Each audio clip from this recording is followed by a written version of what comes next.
Quero convidar os irmãos a acompanharem conosco a leitura da Palavra de Deus no livro do profeta Isaías, capítulo 40. Eu vou ler dos versos 10 a 20. Profeta Isaías, capítulo 40, dos versos 10 a 20.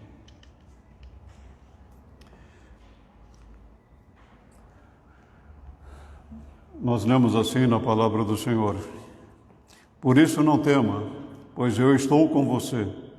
Não tenha medo, pois sou o seu Deus. Eu o fortalecerei e o ajudarei e o segurarei com a minha mão direita vitoriosa.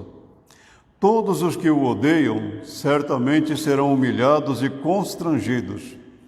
Aqueles que se opõem a você serão como nada e perecerão. Ainda que você procure os seus inimigos, você não os encontrará. Os que guerreiam contra você serão reduzidos a nada. Pois eu sou o Senhor, o seu Deus, que o segura pela mão direita, e diz a você: não tema, eu o ajudarei. Não tenha medo, ó verme Jacó, ó pequeno Israel, pois eu mesmo o ajudarei, declara o Senhor, seu Redentor, o Santo de Israel. Veja, eu o tornarei um debulhador novo e cortante, com muitos dentes. Você debulhará os montes e os esmagará, e reduzirá as colinas à palha. Você irá peneirá-los, o vento os levará, e uma ventania os espalhará. Mas você se regozijará no Senhor, e no Santo de Israel se gloriará. O pobre e o necessitado buscam água, e não a encontram. Suas línguas estão ressequidas de sede, mas eu, o Senhor, lhes responderei. Eu, o Deus de Israel, não os abandonarei. Abrirei os rios nas colinas estéreis e fontes nos vales. Transformarei o deserto num lago e o chão ressequido em mananciais. Porém no deserto o cedro, a acácia, a murta e a oliveira. Colocarei juntos no ermo o cipreste, o abeto e o pinheiro, para que o povo veja e saiba, e todos saibam que a mão do Senhor fez isso, o Santo de Israel o criou. No verso 10, em especial, o profeta Isaías diz assim: Por isso não tema, pois estou com você. Não tenha medo, pois sou o seu Deus. Eu o fortalecerei e o ajudarei, eu o segurarei com a minha mão direita vitoriosa. Essa é uma promessa que Deus fez ao seu povo no passado, mas faz também a nós hoje. E é interessante quando nós olhamos para o contexto dessa passagem toda. O exílio, do qual o profeta havia falado há pouco, ainda era futuro. Cerca de mais de 150 anos ainda é que o povo seria levado para o exílio. Mas é interessante que ele já está sob a inspiração do Espírito Santo, dando ao povo uma mensagem de conforto, de segurança, de esperança. Deus disse ao povo: pois eu estou com você. É interessante ainda pensar que os leitores ou os ouvintes originais de Isaías não passariam pelo exílio babilônico. Certamente aquela geração à qual ele estava dirigindo essas palavras, ela veio a falecer bem antes do exílio. Mas ele não estava fazendo apenas promessa, Deus não estava fazendo promessa apenas àquele povo. mas àquela geração que seria levada para o exílio, aquela geração que viveria no exílio e também a nós hoje. E eu quero então pensar com os irmãos nesta manhã e falar sobre esta promessa de Deus: pois eu estou com você. É importante para nós pensar no seguinte: você crê mesmo, mas crê mesmo de todo o coração que Deus está com você? Independentemente do momento, da circunstância, da ocasião, você crê que Deus está com você? Quando nós lemos o capítulo 39, nós temos uma narração interessante. O profeta, aliás, o rei Ezequias havia passado por uma enfermidade, era uma enfermidade fatal, mas Deus, através do profeta, disse ao rei: põe em ordem a tua casa e você morrerá. O rei ora a Deus. Não é que Deus mudou os seus propósitos, não é que Deus alterou os seus decretos, mas Deus torna a nós conhecido a sua vontade. O rei não morreria naquele momento, naquela ocasião. O termo acrescentar 15 anos é uma forma de nós compreendermos a mobilidade de Deus, ou seja, a ação de Deus. Deus não mudou os seus decretos. Mas a enfermidade do rei era algo muito sério. Quando ele foi curado, uma comitiva da Babilônia, um país longe, distante de Israel, veio visitar o rei. E o rei mostrou tudo o que ele tinha no seu reino, no palácio, inclusive coisas do templo. O profeta Isaías vai até ele e diz assim: esse povo vai levar a nossa nação para o exílio.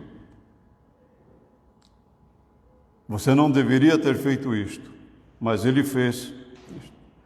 E o orgulho do rei Ezequias o levou à queda.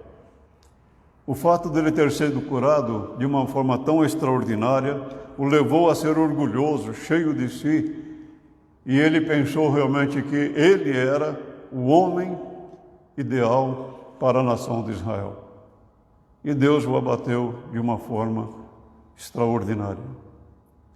Mas ainda é interessante que quando nós vamos para o capítulo 40, nós temos Deus falando da sua soberania, Deus dizendo que Ele reina sobre a terra e que todas as coisas que acontecem, elas estão de acordo com os decretos de Deus.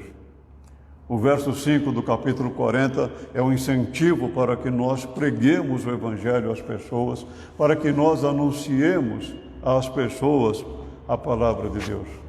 Eu quero fazer aqui um paralelo aos irmãos e refletir junto com os irmãos. Há uma ansiedade de que todos nós sejamos vacinados contra o Covid. E é natural, nós queremos realmente isto.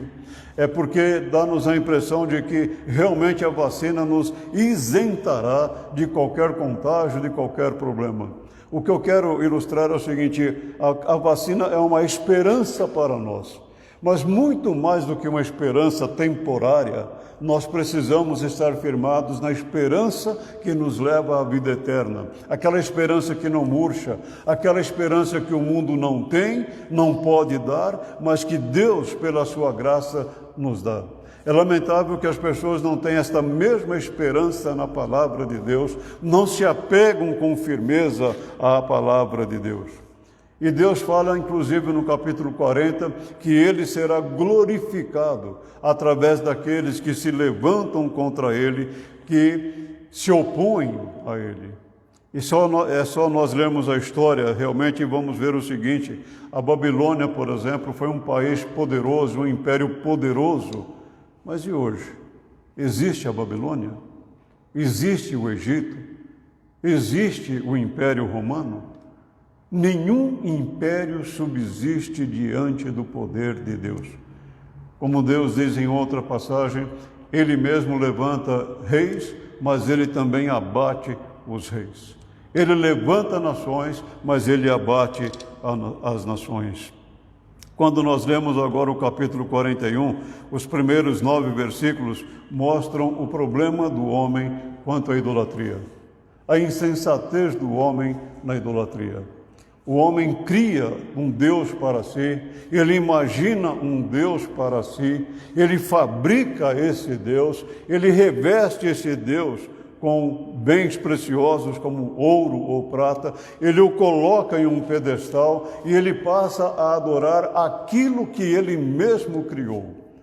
O homem tem medo dessa imagem, ele se torna um idólatra desta imagem, mas ele não teme a Deus. Ele não olha para Deus, que o trouxe à existência, que o criou segundo a sua santa e bendita vontade. Não é que eles não ouvem a palavra de Deus, mas eles não creem na palavra de Deus. E a idolatria é um pecado constantemente citado nas Escrituras. Nos versos 8 e 9 do capítulo 41, Deus lembra ao povo a origem da nação judaica. E em Deuteronômio nós lemos assim: pois vocês são um povo santo para o Senhor, o seu Deus. O Senhor, o seu Deus, os escolheu dentre todos os povos da face da terra para ser o seu povo, o seu tesouro pessoal. O Senhor não se afeiçoou a vocês, nem os escolheu por serem mais numerosos do que os outros povos, pois vocês eram o menor de todos os povos. Mas foi porque o Senhor os amou e por causa do juramento que fez aos seus antepassados. Por isso, ele os tirou com mão poderosa e os redimiu da terra da escravidão, do poder do Faraó, rei do Egito. Moisés está trazendo a lembrança aqui do povo, quando a nação está para entrar na terra da promessa, o seguinte: vocês vão possuir uma terra que eu prometi a Abraão há muitos anos, há mais de 400 anos, há quase meio milênio, mas agora esta promessa está sendo cumprida. Mas não se esqueçam de uma coisa: eu criei vocês. Eu tirei vocês da terra da escravidão, quando vocês viviam sob o domínio do Faraó. Vocês não eram uma nação, vocês não podiam absolutamente nada, mas eu tirei vocês da escravidão, eu conduzi vocês pelo deserto, e eu agora estou dando a vocês a alegria de entrar na terra da promessa. Mas eu amei vocês, não foram vocês que me amaram. Eu escolhi vocês dentre todos os povos. E eu separei vocês para que através de vocês viessem a lei, os profetas e Jesus Cristo. Nós nunca podemos esquecer da obra que Deus faz em nossa vida. Nos versos 10 a 20, do trecho que eu li, o profeta Isaías agora está instruindo ao povo: aprendam a confiar em mim. Aprendam realmente a confiar no único e verdadeiro Deus. Amados, parece uma coisa simples, parece uma coisa fácil, mas nós sabemos que não é. Em momentos de agruras, muitas vezes, em momentos de angústias, de depressão, em momentos de perplexidades em nossa vida, nós nem sempre corremos para Deus, nós nem sempre descansamos em Deus, nós confiamos em nós confiamos em nossos semelhantes, mas quando nada dá certo, então nós agora corremos a Deus. Lamentavelmente é muito comum ouvir pessoas dizerem assim: agora só Deus para dar jeito, como que se nós em alguma ocasião pudéssemos realmente dar algum jeito. Nós precisamos aprender a confiar em Deus. Mas disse aos irmãos no começo, e volto a uma ideia: esta promessa de Deus ao povo, eu estou com vocês, estava sendo feita a uma geração que não iria para o cativeiro babilônico. Mas Deus está falando às gerações futuras, está falando a nós também hoje. A presença de Deus, a companhia de Deus, ela é maravilhosa. E então Deus diz assim para o povo: não tema. Medo.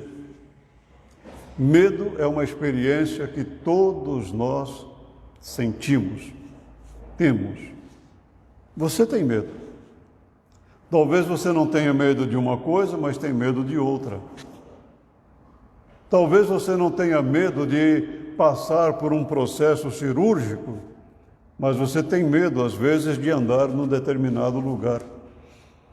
Por que o medo é tão comum a nós? Quando Adão estava no Éden e pecou contra Deus, e quando Deus pergunta, Adão, onde estás? Adão responde, eu comi do fruto proibido, ouvi a tua voz, tive medo e me escondi. A primeira reação do homem foi tentar esconder-se de Deus por medo. Hoje não é diferente, é a mesma coisa, nós tentamos nos esconder de Deus, mas Deus nos conhece, Deus sabe. Quando Deus pergunta a Adão, onde estás? Deus sabia onde Adão estava. Ele conhece todas as coisas, ele vê todas as coisas. Mas é uma pergunta para saber se o homem sabia de fato onde estava.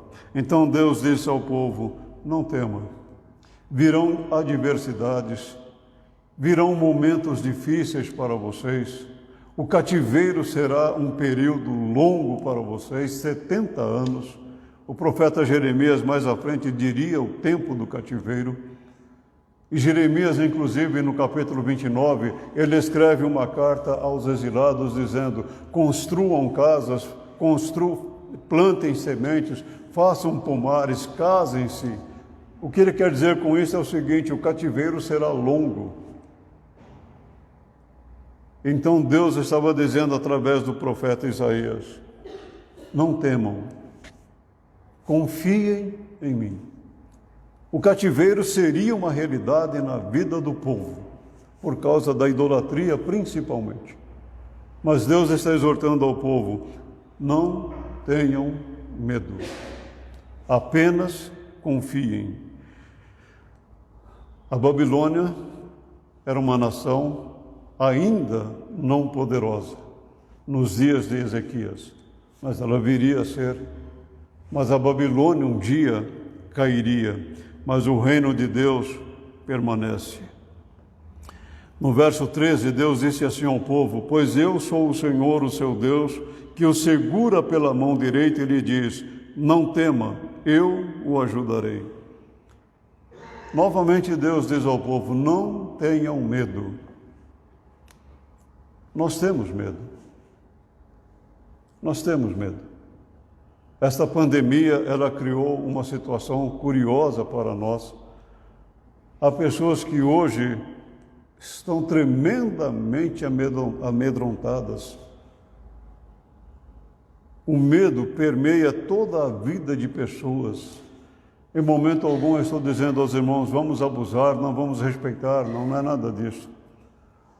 Agora de manhã mesmo estava apenas vi uma chamada numa cidade próxima aqui do interior de São Paulo, nosso. O prefeito ontem mandou um carro-pipa jogar água nos jovens que estavam todos na praça, aglomerados. Ora, nós somos instruídos a evitar aglomerações, mas há aqueles que acham que não há perigo. Vamos evitar o perigo. Isso não é medo, isso é precaução, é cuidado que nós devemos ter. Mas o medo que Deus está falando para o povo é aquele medo que inibe a pessoa de uma ação, tira da pessoa forças para fazer qualquer coisa. A pessoa tem medo de fazer qualquer coisa, esconde-se.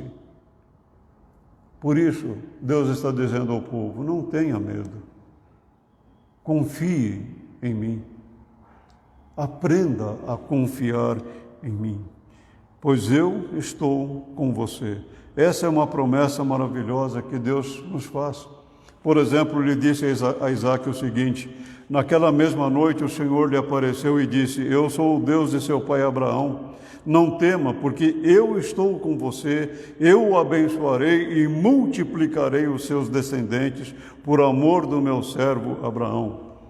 Deus está dizendo essa promessa a Isaac de uma grande nação, inclusive uma nação que ele havia prometido a Abraão, mas Isaac não era casado, a esposa de Isaac, depois, quando ele se casou, ela era estéril. Como é que você pode crer numa promessa de Deus quando tudo que leva ao cumprimento dificulta, impossibilita até mesmo? Mas Deus disse a Isaac: eu vou abençoar você. E nós sabemos que Isaac teve 2 filhos, Jacó e Esaú. E mais à frente Deus fez a seguinte promessa a Jacó: eu estou com você e cuidarei de você aonde quer que vá, e eu o trarei de volta a esta terra, não o deixarei enquanto não fizer o que lhe prometi. É quando Jacó foge do seu irmão Esaú para não ser morto por ele. Ele vai para uma terra desconhecida, vai para o meio de parentes que ele não conhecia, mas Deus está lhe dizendo: eu estou com você, eu guardarei você, eu protegerei você. Nós, quando lemos a história de Jacó, ele foi enganado por seu sogro Labão. Ele teve dificuldades com o seu sogro, mas é interessante que Deus não o abandonou. Deus não o desamparou. Deus é fiel nas promessas em que Ele faz. Mas os irmãos se lembram das últimas palavras de Jesus antes de subir aos céus? A promessa que Ele nos fez: e eu estarei sempre com vocês até o fim dos tempos. Uma promessa maravilhosa. Nós nunca estamos sozinhos. Por isso nós precisamos aprender a descansar em Deus. Mas descansar em Deus sem medo, sem reservas. O que nós muitas vezes fazemos é nos preocupar com situações e colocamos as dificuldades acima do poder de Deus, acima da graça de Deus, quando nós deveríamos aprender a confiar realmente em Deus, descansar realmente em Deus. Permitam-me dizer uma situação, uma experiência que eu estou relendo o livro de Deuteronômio, gosto muito de ler Deuteronômio. Moisés está ali lendo ao povo e no capítulo 1 ele traz ao povo algumas lembranças. Olha, durante 40 anos nós peregrinamos aqui pelo deserto. As nossas sandálias não se gastaram, as nossas roupas também não se gastaram. Durante esses 40 anos, vocês não trabalharam por nada e Deus sustentou a nação. O que Moisés está dizendo é o seguinte: a providência de Deus está sempre presente em nossa vida. Não somos nós quem fazemos no sentido de fazer a coisa, é Deus quem faz. Deixe-me só ilustrar, não perguntar, né? Aqueles que têm mais de 40 anos aqui, você se lembra do seu primeiro sapato? Da sua primeira roupa? Onde que eles estão? Acabaram. Desgastaram. É claro, a coisa mais natural, não é mesmo? Mas Deus não permitiu que a nação de Israel tivesse falta dessas coisas. O que eu quero ilustrar é isto: confiar em Deus significa descansar na providência de Deus. Deus, Ele dá ao povo uma mensagem de esperança em relação aos inimigos. Todos os que o odeiam certamente serão humilhados e constrangidos. Aqueles que se opõem a você serão como nada e perecerão. Ainda que você procure os seus inimigos, você não os encontrará. Os que guerreiam contra você serão reduzidos a nada. Em outras palavras, Deus está dizendo: eu guerreio a guerra de vocês. Sou eu quem dá a vitória a vocês. Vocês podem procurar os seus inimigos, mas vocês não os encontrarão, porque eles já foram vencidos, foram derrotados. Uma das coisas que me chama muita atenção na história de Daniel, na cova dos leões, capítulo 6, é interessante. O rei Dario não confiava em Deus, não cria em Deus, mas ele respeitava Daniel. E quando Daniel é levado à cova dos leões, o rei Dario não dorme durante a noite inquieto. Quando amanhece, ele corre para a cova dos leões e temerosamente ele chama por Daniel. Daniel, daria o caso, ou seria o caso, de que o Deus a quem você teme teria libertado você? Vamos pensar em termos humanos. Qual era a possibilidade de Daniel sobreviver quando foi lançado à cova dos leões? Nenhuma. Em termos humanos, os inimigos de Daniel foram vitoriosos. Mas quando Daniel responde ao rei, ó rei, vive para sempre, o meu Deus enviou o seu anjo que amordaçou a boca dos leões. Não aconteceu nada com Daniel. Não se atreva a jogar numa cova dos leões pensando que Deus fará o mesmo.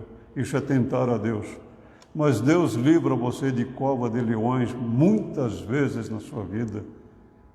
Deus liberta você dos seus inimigos muitas vezes na sua vida. E todos aqueles que intentaram contra Daniel, quando lançados na cova dos leões, foram trucidados por eles imediatamente. O Deus de Daniel livrou-o dos seus inimigos. Os deuses dos inimigos não livraram aqueles homens da morte na cova dos leões. O povo de Deus precisa aprender a esperar, confiar verdadeiramente em Deus. Israel seria um terror para todos aqueles que o aterrorizavam. Não tenha medo, ó verme Jacó, ó pequeno Israel, pois eu mesmo o ajudarei, declara o Senhor, o seu Redentor, o Santo de Israel. Veja, eu o tornarei debulhador novo e cortante, com muitos dentes. Você debulhará os montes e os esmagará, e reduzirá a colinas a palha. Você irá peneirá-los, o vento os levará, e uma ventania os espalhará. Mas você se regozijará no Senhor, e no Santo de Israel se gloriará.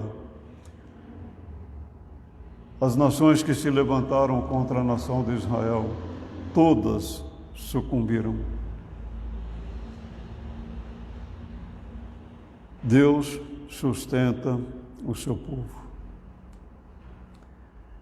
O exílio babilônico ainda era futuro, mas ele viria.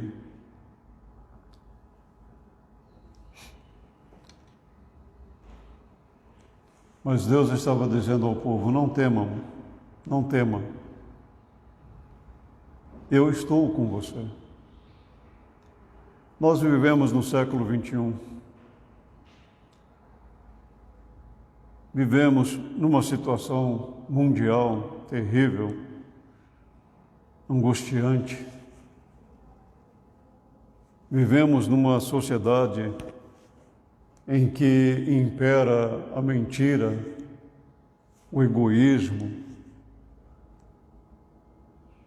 pessoas que lutam, brigam pelo poder, pessoas que massacram seus semelhantes por causa de poder, o desejo de poder. Mas nós vivemos numa geração assim. Não é novidade, gerações passadas também viveram a mesma coisa. Mas lembre-se dessa promessa de Deus: eu estou com você. Não vamos ignorar as adversidades. Não vamos dizer ou fingir que elas não existem. Elas existem, elas perturbam, elas incomodam. Muitas vezes elas tentam tirar de nós a paz. Então não vamos ignorar, mas também não vamos deixar que essas adversidades nos dominem, nos escravizem, nos subjuguem. Vamos lembrar da promessa de Deus: eu estou com você. Promessa maravilhosa, promessa extraordinária, promessa rica para nós. Por isso, lembre-se, quando você estiver passando por aqueles momentos difíceis, e você passa, nós passamos, lembre-se disso. Deus disse a você: eu estou com você.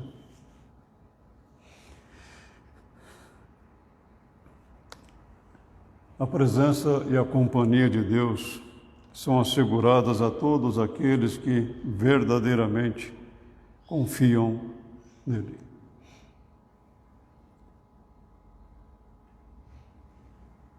Quando o apóstolo Pedro escreve a sua segunda epístola, especialmente, e quando ele fala a respeito da volta de Cristo nos últimos dias, ele fala que nós seríamos zombados pelas pessoas. Onde está a promessa da sua vinda? É como se Deus estivesse esquecido de cumprir a sua promessa. Deus não esqueceu. Steve Lawson, um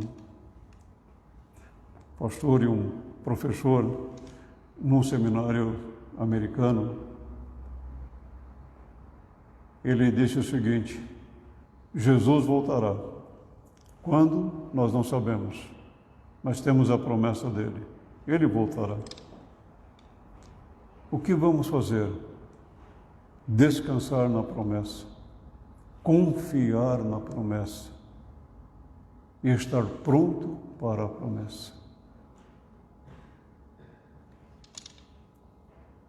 E sabe por que nós podemos descansar? Porque foi Deus quem disse: eu estou com você.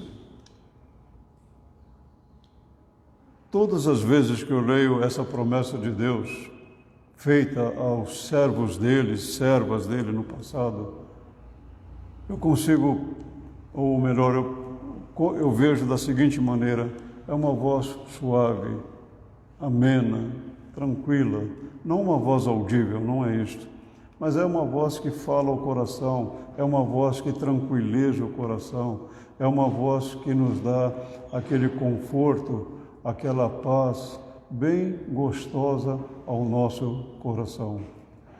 Aquela paz que tranquiliza você.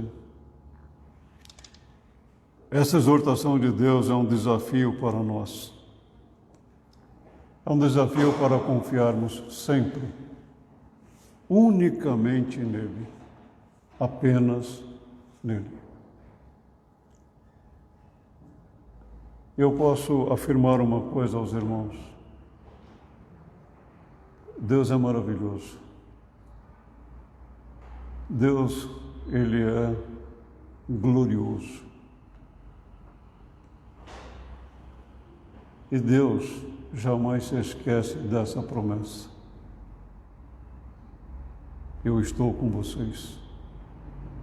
Então vamos nos agarrar a essa promessa e vamos fazer dela a nossa firmeza e descansarmos nela.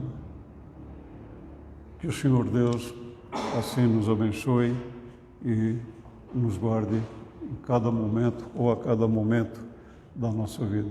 Que o Senhor nos fortaleça.